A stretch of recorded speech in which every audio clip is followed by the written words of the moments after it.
नमस्कार. मी क्रिएटिव्ह कनिका अँकर. चला तर मग स्टोरी ऐकूया. एका गावात एक स्त्री राहत असते आणि तिच्याकडे दोन घडे असतात. एक घडा फुटका असतो आणि एक घडा चांगला असतो. पण तरीही ती ते दोन्ही घडे घेऊन जाऊन नदीवरून पाणी आणत असे. एक दिवशी त्या फुटक्या घड्याला वाईट वाटलं आणि तो म्हणाला, "अगं ताई, माझ्यामुळे तुला पूर्ण पाणी मिळत नाही." तर ती स्त्री हसली आणि त्याला म्हणाली, "अरे, आपल्या येण्याच्या वाटेवर मी बिया घातल्या होत्या आणि त्या बियांची आता रोपटं आली आहेत आणि त्या रोपट्यावर सुंदर अशी फुलं आली आहेत आणि त्या फुलांचा मी गजरा करते.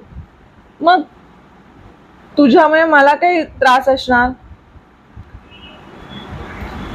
तर मला हे सांगायचंय की आपल्या त्रुटींमधूनही काही चांगल्या गोष्टी घडू शकतात. म्हणून प्रत्येकाच्या अस्तित्वाला महत्त्व आहे. फक्त ते ओळखायला शिका. धन्यवाद.